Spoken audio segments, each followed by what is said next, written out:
culture and education, how both impacts society as one. Culture profoundly affects teaching and learning. Many aspects of culture contribute to the learner's identity and self-concept and affect the learner's belief and values, attitudes and experiences, social relations, language and other behaviors. Slavine, 2000, page 135. Ramperst and M. Raw, 2005, and M. G. Smith both agree that culture refers to the way and life of a group of people. Culture is a social relationship established amongst a group of people. It is within the culture of a society that one can find subculture. This subculture varies from community to community, region to region within the same country and/or society. The school within any given society has its own culture. How influential this culture is on classroom teaching and learning situation is determined by several factors. The relevance of the school culture to the existing populace of the school is the number one factor which determines the level of social impact of school culture on teaching and learning. Slavine, 2000, points to James A. Banks' key dimensions of multicultural education. He points to the fact that one of the key is the of empowering of school culture. For teachers, school culture should enhance the multicultural ranges of our educational opportunities offered to each student. Giovanni, 2000, points to several dimensions of school culture. It was posited that schools have different operating system or system of management. It is a given that school culture has both negative and positive implications for the quality of teaching and learning which occurs within the school. The school climate differs from the school culture. School climate refers to the energy of the school administration. The school culture is directed and/or channeled by the school climate. The achievement of the school's purpose is dependent on the school's culture and school climate. Both school climate and school culture are closely linked. In addition to being the energy of the school climate administration, school climate also focuses on the interpersonal tone which exists between teachers, supervisors, students, parents and administration. It engulfs the attitudes and behavior of all involved. School culture reflects the shared values, attitudes, beliefs, customs and values of the school community. School culture extends beyond interpersonal life. Teachers teach based on what they assume the existing student populace would best appreciate. Adoption of societal norms by the teacher allows for the survival of the teacher within the classroom. The rites and rituals of a school allows for authentic teaching and learning experiences. Based on my personal experiences, it can be considered that the school community influences school administration. It is this influence which breeds a custom or practice, which eventually becomes the culture or tradition of the school. If conflict exists between the school culture, the community customs and tradition, based on my personal experiences, authentic learning will not occur. The issue of discipline, varied values and attitudes amongst pupils and the high rate of school dropouts will exist. School culture is commonly influenced by social status, curriculum, values, school climate, attitudes, politics and type of school administration. These factors influences the extent in which teaching and learning takes place within our educational institutions. Many research including Johnson, 1996, and Giovanni, 2000, suggests that educational institutions should seek to focus on how specific school cultures influences the teaching and learning situations within the classroom. It is my personal belief that the administration of lessons would be made easier if a correlation between school culture and teaching occur. The result will aid in a positive entrenchment of societal normative culture. A greater chance will exist for students to be engaged in authentic learning. It is universally agreed that the impetus for school effectiveness resides within each classroom. Giovanni, 2000, points to that fact that it is the teacher's approach to teaching and learning which determine the extent in which learning takes place. Based on personal experiences, it would be correct to suggest that a guaranteed authentic learning experience is dependent on a correlation of school climate, school culture and societal norms. Authentic teaching and learning experiences enables a cooperative and high-performing classroom. Giovanni, 2000, argued that the first step in the reformation of how students learn and teachers teach begins with resocialization of the school's populace. This would mean the encouragement of the school populace to adopt positive attributes of our school and community culture. Hargreaves, 1995, and Glickman, 1992, believe that school culture should be positive.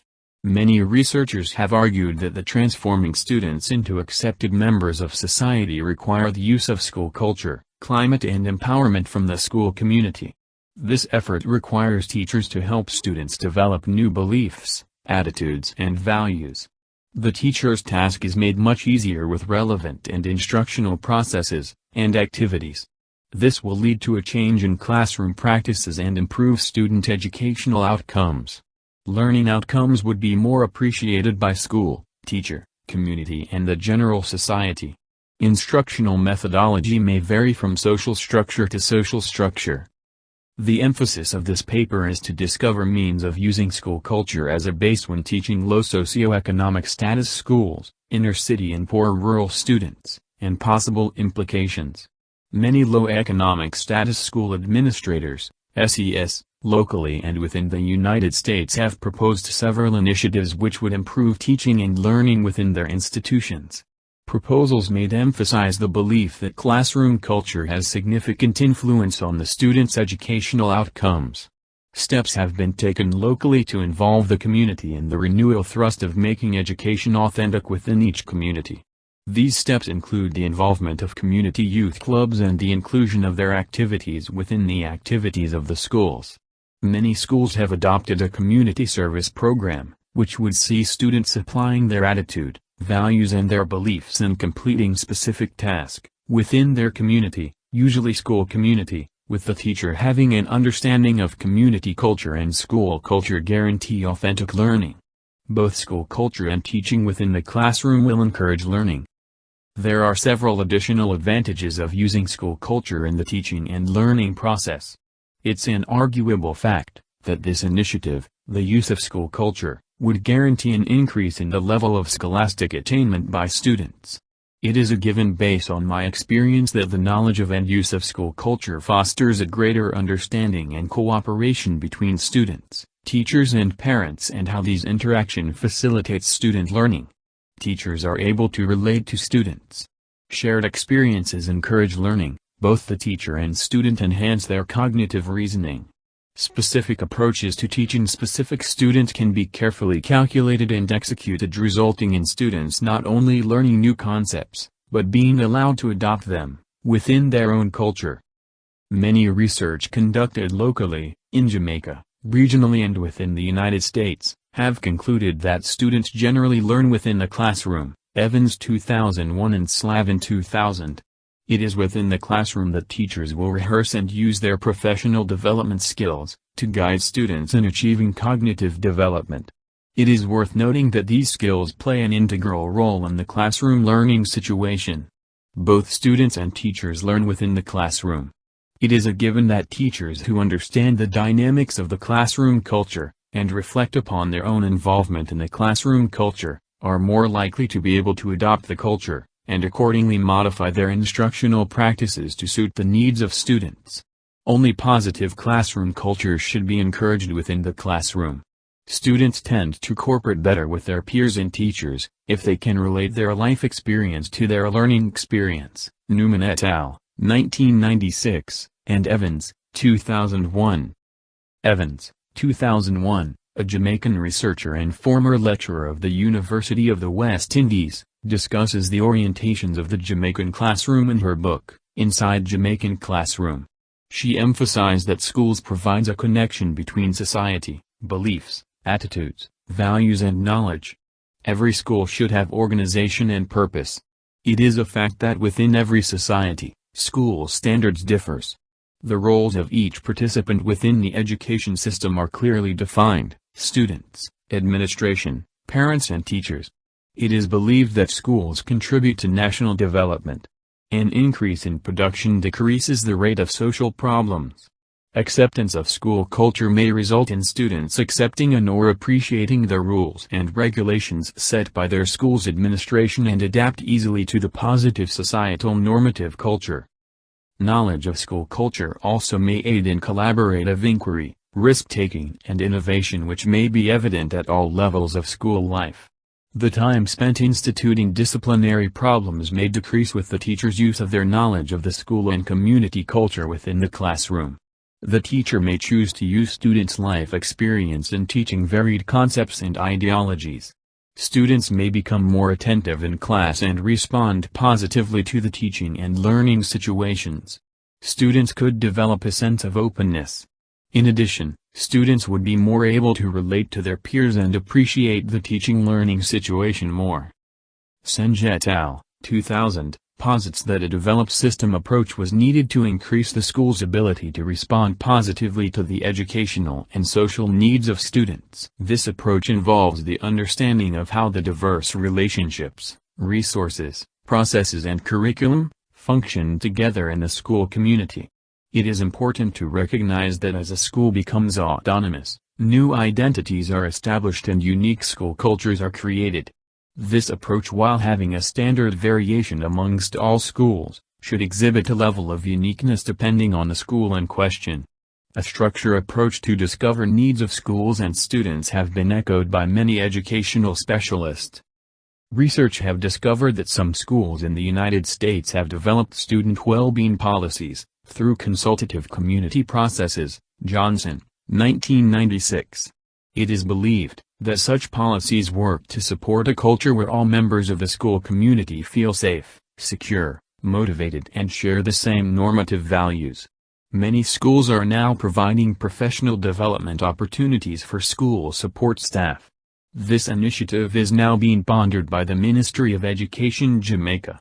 It is believed that when school cultures are defined, and the adoption of school culture does not insults or disregards the culture of the surrounding community and personal beliefs, culture, parents, teachers and students tend to be more respectful of each other. Indeed, such focus, if instituted in Jamaica, would help in the teaching and learning experience of both teachers and students, and further aid building of positive school cultures throughout our society. Based on personal experiences, it is strongly believed that the school's culture is inextricably linked to classroom culture and in turn affects how teachers teach their lesson. It is believed that students attending schools regarded as socially and economically neglected are regarded not eligible for future academically success. The knowledge of school culture enables the prospective teacher of both the classroom and school administrators to be able to effectively administer an authentic learning situation by soliciting funding from NGO, non-governmental organizations. Assistance could be in the form of special funded projects aimed at developing non-traditional approaches to teach low socioeconomic status schools. Such programs can prove expensive. It is a fact that every school has different needs and/or issues. Evans, 2001, and Stolenfink, 1999. Both agrees with and suggest that equity and equality in schools from a legislative policy reform initiative is important. Financing of low socioeconomic schools should be a priority for any society. It is the belief of me and several colleagues that pupils of low economic status require greater effort in the teaching and learning situation which exists within our classroom today. This argument position is supported by several educational researchers such as Stolenfink, 1999, Evans, 2001, and Fairhurst, 1995. It is my personal belief that many low economic status schools, SES, are poorly resourced. The poor resourcing of these schools have aided in the increase in inequity and inequality which already exist within Jamaican schools. It will be difficult for a wholesome national education outcome to occur with these issues. Thompson, 1999, points to the fact that regular, planned reviews of classroom and school practices and structures assist schools to maintain a dynamic culture that continues to engage students. One of the reformed practices of school should be that students and parents should make an effort to support the teaching and learning process by connecting with their teacher, school administration and wider community. Knowledge of the level of social economic status, resources, which exist within the school community, would aid in the planning of activities for students within varied communities. This knowledge provides the school administrators an opportunity to assist needy students and effectively solicit donation on behalf of school and specific students, or actively consider students' social-economic status when planning lessons. Many students within our classrooms are not socialized appropriately. It is a given that this socialization begins within the home with parents and family members. It is the belief of many sociologists that socialization of the total man occurs along a continuum which extends through one's mortal existence. The possibility of a new or reformed ideology should never be excluded from one's reasoning. A partnership, between parents and their child, through socialization is necessary. It is this level of connection teachers should seek to get with their students. This connection infuses the idea of acceptance of the school culture and climate of any educational institution. According to Farrant, 1993, a curriculum refers to a distilled thinking of society. This thinking focuses on what the society wants to achieve through education. White, 1995, further suggested that the preparation of the workforce for the world of work will rest squarely on the premise of a well-structured curriculum. Johnson, 1996, points out that not all of society's educational system is endowed with positive school culture and inclusive of equitable opportunities. Resources and willpower differs with the social status of the school. Every teacher teaches in accordance with a structured curriculum. A teacher has set objectives used as guides for the planned lesson. This planned lesson is regarded as a structured approach to teaching. The teacher's curriculum is regarded as formal. Structured activities are used by the teacher to reach each student within the class.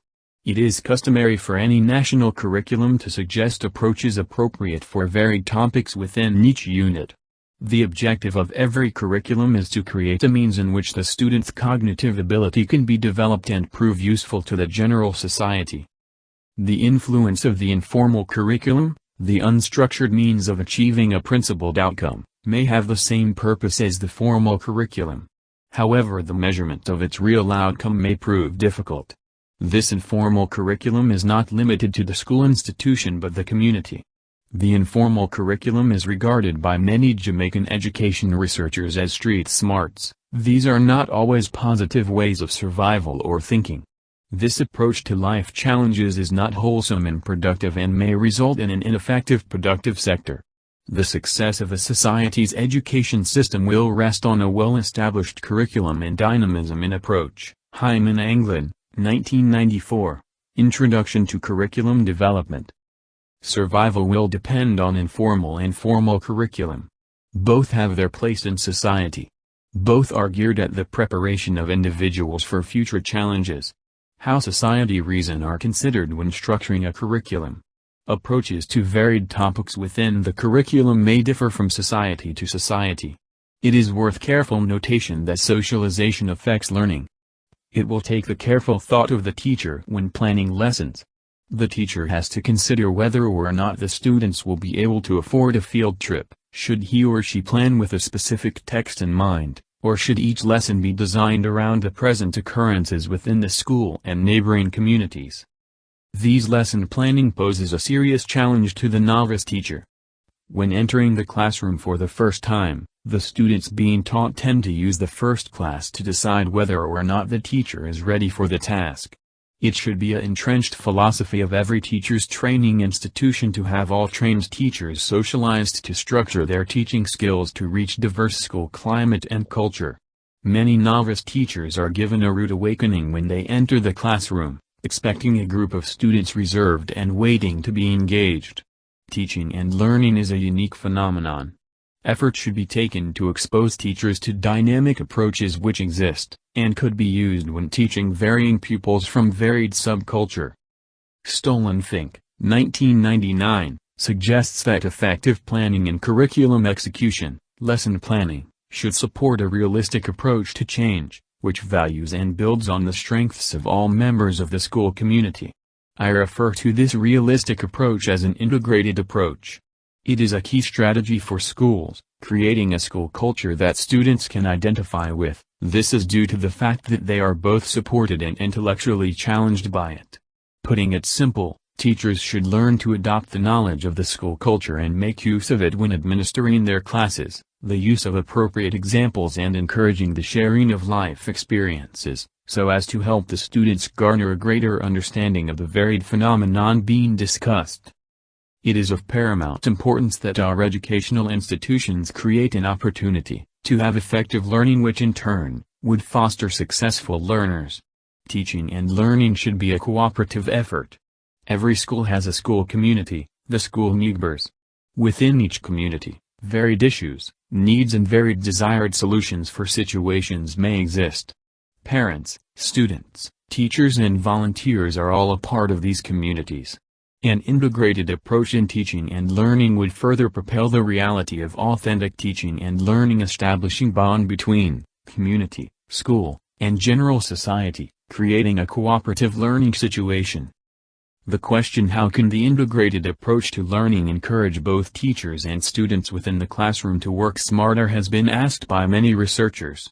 Many researchers have posited that the integrated approach, which involves the use of content, school climate and school culture within the teaching and learning experience, encourages the teacher to be more effective and the student more relative to content and their own personal life experiences. With this integrated approach to teaching and learning, comes a greater level of respect for rules and regulations governing the school and the classroom. Evans, 2001, warns however that the integrated approach to teaching learning should not exist within a vacuum. This approach should be centralized within the framework of the Ministry of Education or the oversight government institutions for schools. Evidence of this approach should be seen within the national school curriculum. Each curriculum is co-related to another, making learning relative and transferable. Example: using reading skills learned in English language to help with mathematics. Allowance should be given by the curriculum to teacher to be creative and innovative during the administration of lessons. The personality of the school should determine the approaches used to teach students. Knowledge of a school culture should serve as an advantage to the teacher. Teachers may choose their approaches to a lesson based on their analysis of the students they teach. Although a common curriculum exists nationally for all schools, the uniqueness of the teacher's administration of the lesson will determine the student's appreciation of the lesson and its application to their personal life. It should never be the philosophy of any educator to conceive the notion that all school culture requires reformation. Some schools are regarded as model schools. These schools are usually referred to as traditional secondary school when referring to Jamaica. Peterson, 1988, supports the view that not all school culture requires tweaking or adjustment so as to ensure positive learning takes place. A school culture may exist through written or unwritten principles or rules. All schools have a set of written and unwritten rules about their respective norms. It is these written or unwritten rules, if followed, will later become accepted culture. In some cases, unwritten rules governs relationships between students and their teachers. It is these rules and customs which may help to determine the acceptance or rejection of a defined school culture. Many pupils consider rules and regulations as regimental and unnecessary. On the other hand, many pupils from varied schools may feel obligated to obey set rules and regulations. Each category of students would require varied approach to teaching and learning. Academic results will vary, where varied principles are accepted. It is correct to argue that academically, effective schools are distinguished by its culture. Based on my limited observation and personal scholastic readings, school culture and climate can determine the motivation for success at any school. Both Perkey and Smith, 1982, agree with this argument. They added that, if the teaching and learning situation within any school is positive, a wholesome, significant, continuous, and widespread academic success rate will exist. If the norms are negative compared to the general societal norms, teaching and learning would be at best infrequent, random, and slow. They will then depend on the unsupported energies of hungry self-starters and be confined to individual classrooms over short periods of time. The best teacher workshops or ideas brought in from the outside will have little effect. In short, good seeds will not grow in weak or negative school cultures. A school's culture should be a clear, articulated vision of what the school stands for, a vision that embodies its core values and purposes.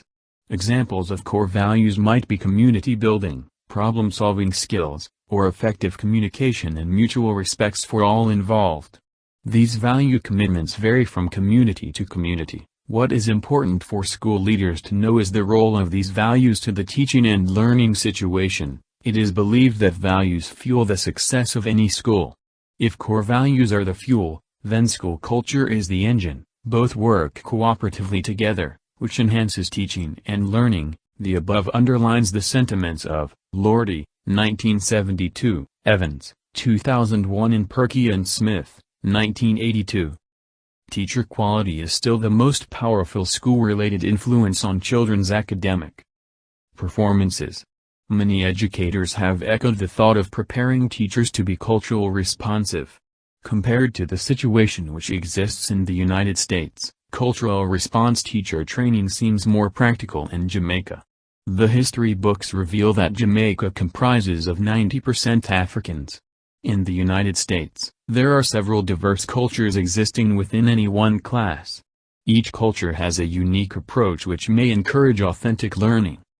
A culturally responsive teaching learning environment requires a systematic, cohesive, cultural responsive pedagogical approach to any set curriculum objectives.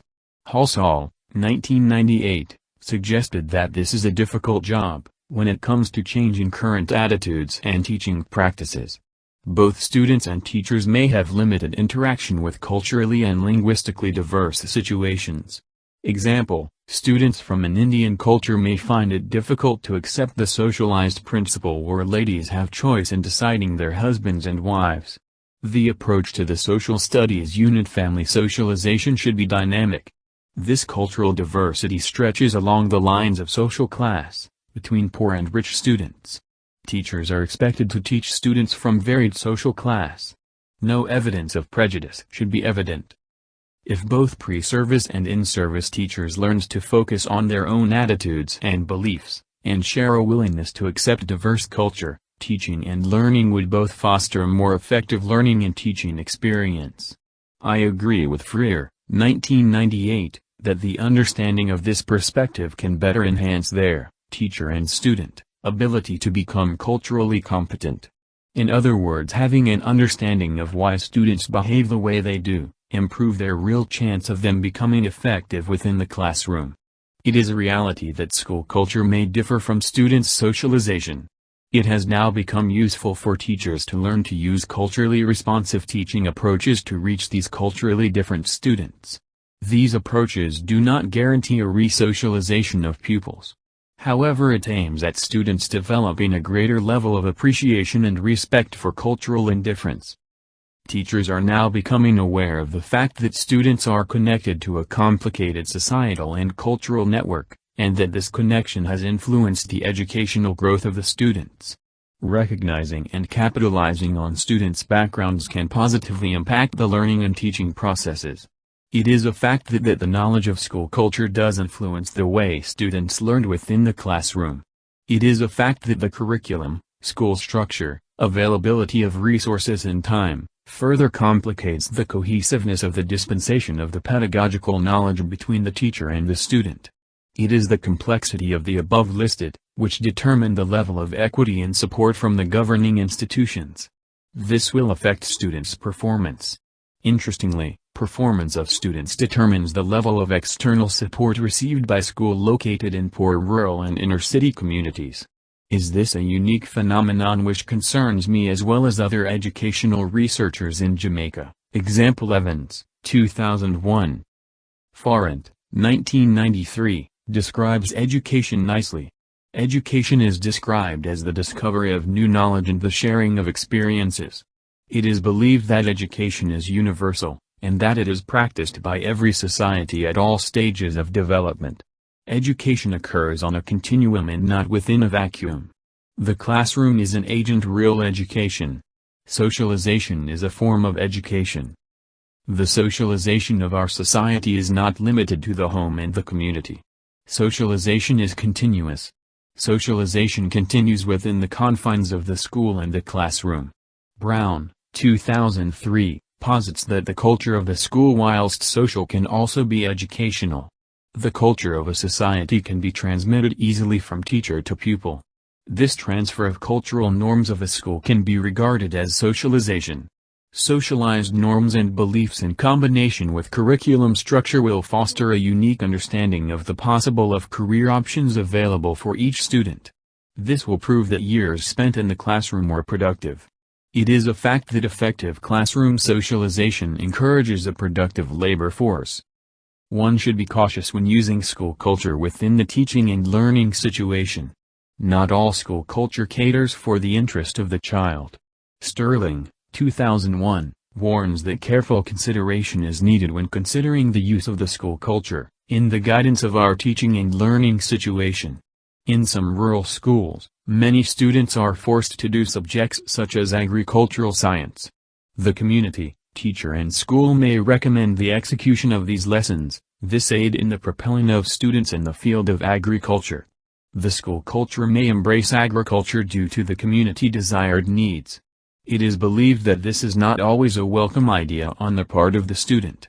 Many rural students are forced to go with the desires of their school culture. This kind of authority is inflexible and is a cause for concern. In inner-city schools in Jamaica, some subjects and sports are not viewed as important. There is a view that these students are poor, and that their career-based subjects should surround vocational-type curriculum, and that certain sports are too expensive to include poor schools. These decisions made by schools do not encourage sustainable economical development and equity amongst students. At one point in our future, there will be too many vocational personnel and agricultural specialists. This will create a negative prospect for employment in areas of specialization. In short, the problem of unemployment will remain or in certain circumstances increase. Sterling, 2001. It is believed that the curriculum should consider all students from all social and economical background, rather than teaching marginalized schools and low-streamed students within vacuum, vocational-related subjects only. Both the academic and vocational curriculums should be taught in every secondary school, to all students. The structure and presentation may differ so as to suit the student's cognitive ability. No child should be considered as dunce or too poor to learn. As best as possible, the student's choice of career specialization should be respected. A relationship between pupil and teacher enhances the teaching and learning experiences and further propel the student's desire to achieve personal set goals. Evans, 2001, Farrant, 1993, and Sterling, 2001. Data, 1986, views the classroom as an organized community. The classroom constitutes the teacher and his or her pupils.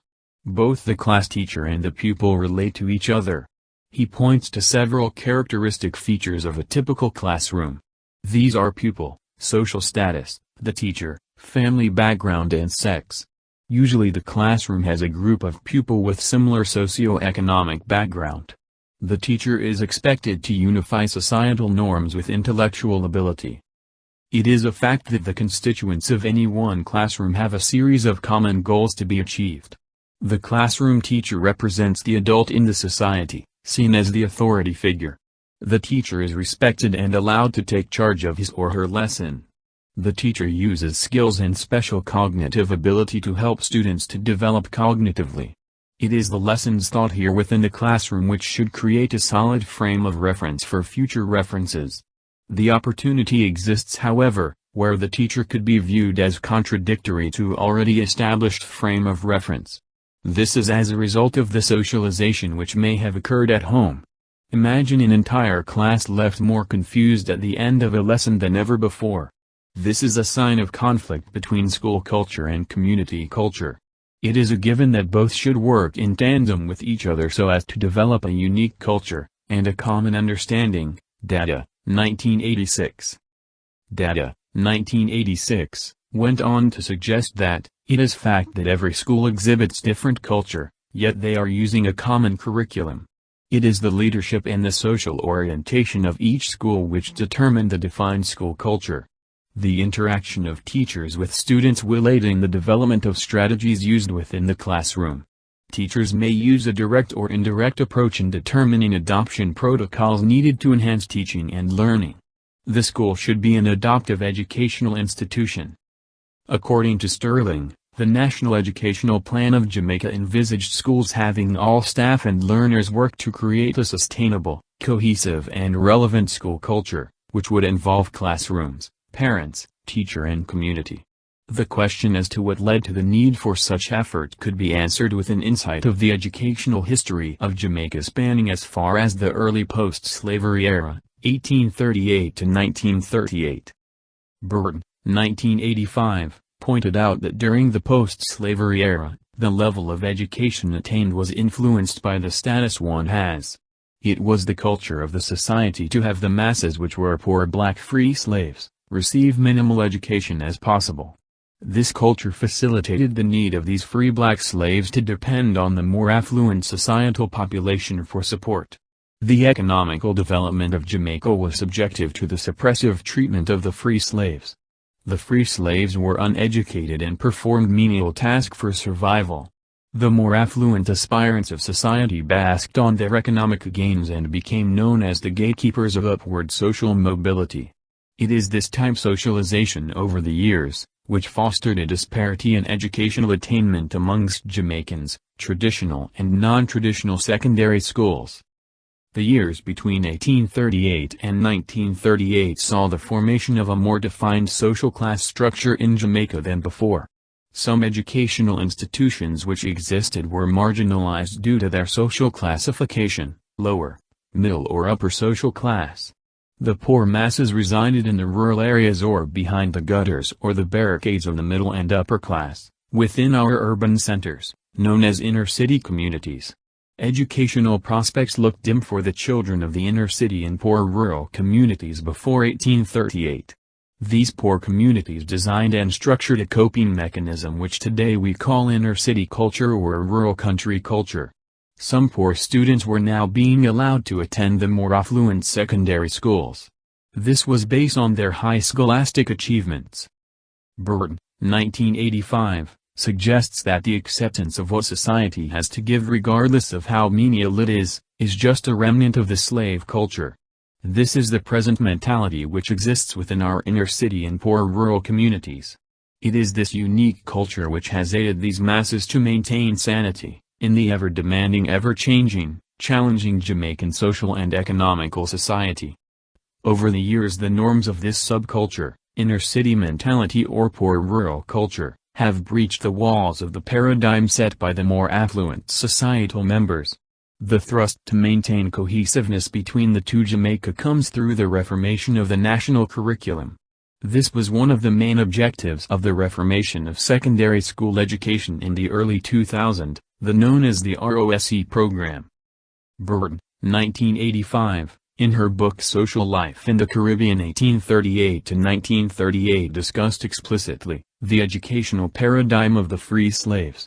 It was noted that after 1838 the zest for educational opportunities existed within the minds of the free poor blacks. The opportunity for education of the masses was never fathomed by the ruling class of the day. It was the initiative of the church, with the aid of missionaries, which led the way for the education of the poor lower-class students. Burton, 1985, pointed to the fact that schools during early post-slavery period were not focused on the interest of the community. The values, beliefs, norms and mores of the community mirrored that of the colonial masters, having English overtone. Uniqueness never existed. The culture of the society and the subculture of the inner city and rural communities grew even wider. To some extent, the ideologies of who becomes educated and how one becomes educated still exist within the Jamaican educational framework today. Burton, 1985, pointed to the fact that the funding of schools then, post-slavery era, reflects a similar situation as is today. This is where low-status schools are starved of funds and are forced to operate at very low standards. This still exists as mentioned by Slavine, 2000, page 110, line 37-38. School funding in most areas in the United States is correlated with social class. In Jamaica today, the more affluent schools are supported financially and structurally. As a result of this, poor inner-city and rural students struggles through school and only emerged as semi-literate. This discouraged any means of improvement in the standard of living for the lower class within the society. The semi-literate masses will now depend on the architect of economic development and the gatekeepers of upward social mobility, the middle and upper class. Slavine, 2000, points out that the social bias decreases the motivation amongst students to perform. The culture of the schools then and now have failed to embrace the real needs of the existing poor rural and inner-city schools and their surrounding communities. This propelled a cycle, where parents' unwillingness to make the needed effort and/or sacrifice, to send their children to school on a regular basis, continue to be a problem. Many poor rural and inner-city schools are yet to cater for the needs of the community. School administrators inclusive of teachers have opted instead to hasten the completion of the national curriculum. This is in an effort to meet yearly internal examination content, and find good graces in the yearly teacher's evaluation exercise. Evans, 2001. It was the philosophy of the affluent middle and upper-class society, that going to the school designated for the poor social class was not safe, classes were overcrowded. Situations were even worse in rural schools. Schooling became a societal force between 1838 and 1938. No concerns for school culture and the role the parents and community play in the teaching and learning situation. As inefficient and inadequate as the education system certainly was, it played a major role in shaping society. The recognition and acceptance of a defined school culture came later. Burton, 1985. Today, gone are the days when the educational opportunities and subject content taught in the Jamaican classroom mirrored the British education system. The British post-slavery policy was to have the most affluent within the society, British nationals or middle and upper class groups, receiving basic primary, secondary and tertiary education, and favoring their cultural practices. The above occurred amongst the upper social classes of Jamaica. The poor masses only received limited elementary education, primary school, and are indoctrinated about British values. The educational framework of Jamaica has changed drastically over the years. We are now able to adopt the universal practice of education for all social class. No longer do we see a void between what is taught and what really exists within our society. Burton 1985. With this thrust comes the desire to have a unique cultural approach in teaching and learning. It is now imperative to argue that the application of strategies and skills used by teachers to reach students does not remain stagnant, but rather adaptive to the students' learning abilities. The knowledge of school culture enhances innovative approaches needed to teach varied pupils. Both poor inner-city and rural community schools have an integral role to play in dispensation of knowledge in an ever-changing global society, and contribute positively to the labor force. It is a plausible argument, due to the ever-changing or adaptive nature of our society. A lot has transpired between 1838 to present. Globalization, which is the view of the world as a global community, with global opportunities, optimizes the desire to reform education where necessary. It is the common understanding that school culture should resemble global situations. I agree with Slavine, 2000, when he explicitly stated that, we are all socialized differently. Our socialization makes the classroom experiences for the teacher and student a unique one. Factors such as nationality, race, ethnic groups, social class, gender, geographic region, inner city, religion, abilities or disabilities affects the teaching and learning experiences within the classroom. It is interesting to note that the above-mentioned factors are all influenced by history or what is regarded as tradition. Whilst the aim of schools is mainly to have students push themselves to attain the highest level of scholastic achievement, it is the belief of many societies that cooperation and peer orientation is the best way to achieve cognitive development. However, it is important that we also consider the fact that this level of cooperation and peer orientation breeds the idea of the gang or don culture. This situation occurs especially when authentic learning does not exist. As described previously, social upbringing was accepted without question during slavery. It was accepted that a class system was used to determine the extent in which one receives education. Schools in Jamaica for a while were grouped based socioeconomic status, SES, of their attendees. For years a student's success in school was predetermined in Jamaica, based on the secondary school he or she attended. This ideology has changed somewhat within the last 100 years of the post-emancipation era of Jamaica's history. Child rearing practices coupled with other already discussed factors above encourages student learning. Many inner-city families view a good education as the only means of self-empowerment and elevation of families from their low socioeconomic status. The question now being asked is, should we expect all students from low socioeconomic status socialization to have low achievement? The answer is no. The use of school and community culture coupled with several efforts involving teachers, parents and students themselves can serve as an intervention for students regarded as poor and low achievers. Slavine, 2000, suggests that an effort is needed at the early childhood stage of cognitive development. It is a fact that the initiative to re-socialize students into a more positive societal normative culture would be easier at the infant stage of the student's cognitive development. This idea was gleaned from my own life experiences. It is believed by many educators that learning is personal, however teaching is social. We exist within a social environment, one which is influenced by the accepted norms. Culture has many definitions. It is believed that culture describes a view whereby which persons accept their socialization. This socialization becomes customs which will develop into a societal norm. It is through this social knowledge endeavor the informal and formal values and attitudes are made personal. Schools tend to develop their culture based on the accepted norms.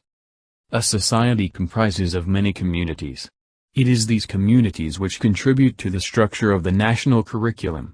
The curriculum sets goals to be achieved.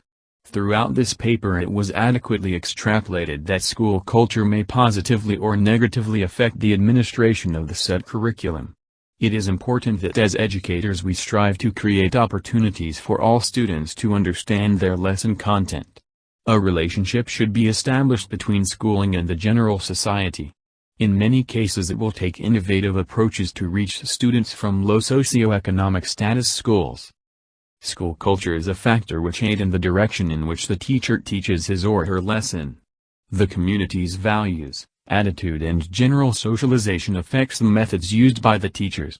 The teacher chooses examples used in the lesson based on the use of school culture within the classroom. The teacher would know that it would be a given that all students would gravitate to a lesson which uses music. On the other hand, the teacher would shy away from political issues, unless carefully guided along the lines of the curriculum. Using a principled approach serves the interest of the teacher and his or her students. Students use their family and community socialization as their first frame of reference. This refers to the archive of accepted behavior in which every action is measured. The teacher's content is measured against the student's frame of reference. It could prove difficult for teachers to re-socialize students. The introduction of new content, values, attitudes and belief by teacher to the classroom should be measured, structured and rationalized. This report evaluated research involving SES schools or school with low social and economic status in the United States, the Caribbean and Jamaica. It was discovered that the culture of the school when correlated with classroom activities, encourages authentic learning. The students are able to relate to the lesson when they are able to relate to varied situations. Although in some quarters it is regarded as unconventional, it was suggested and agreed upon that, if the teacher adopts the school culture within the classroom situation, the needs of the students would be easily identified. It is a bit more difficult for teachers in school with low social and economic status in the United States, to adopt school culture and correlate them with learning. A school may consist of several culture, Hispanic, blacks, whites, or even Asians. The research however points to the fact that, SES schools or school with low social and economic status, in the United States, are mostly located in black communities. Diverse culture along with social stratification determines the values, norms and beliefs held. The difficulty here is reduced to some extent. In Jamaica, cultural diversity in secondary schools could be regarded as non-existent or minimal. Social stratification is the basis on which school cultures are influenced. The poor communities are neglected, left wanting a means of upward social mobility. The poor inner city and rural community sees education as a means of improving their future prospects. The area leader reprimands anyone who may disrespect the teacher. Community members yearn for improved lifestyle through improved education. The teachers are not feared, rather they are respected. It is important to know that many teachers are cognizant of the legal implications of the unorthodox means of enforcing the community ideals and maintaining an accepted level of mutual respect. However, it is important to note that these ideals may save face for the school, prevent a sense of shame, in the future. Although tolerant of these ideals, they are never officially adopted as school principles. The inclusion of school culture within the Jamaican classroom situation embraces a paradigm shift into the way in which teaching occurs in Jamaica. It promotes sustainable development. Students are able to relate to lesson and rediscover the need to be productive in society. This is a reform in teaching and learning, and creates a greater possibility of teachers teaching smarter and students relating quicker. The school culture in Jamaica of poor inner-city and rural schools are mostly influenced by historical occurrences. The pre-emancipation and post-emancipation era of Jamaica played a significant role within the history of education system. The acceptance of the poorer class of society, being maligned with under-resourced and overcrowded schools, was the typical school culture. It is believed that as a society, we first have to reaffirm ourselves as one nation with one education objective. We should complete our set curriculum. This should be done relative to the existing school culture which may exist. Allowing equitable and equal educational opportunities for all students, regardless of their social status, should be the goal of all educational institutions. It is important for us as educators to approach learning structurally. We should never compromise the nationally accepted values, beliefs, norms and attitudes as a means of resocialization. As educators, we are the authority within the classroom. We command the students. The students should be encouraged to adhere to societal rules and regulations. These rules and regulations include those of the school, which forms a unique school culture, and later plays an integral role in societal norms. Steps should be taken to ensure that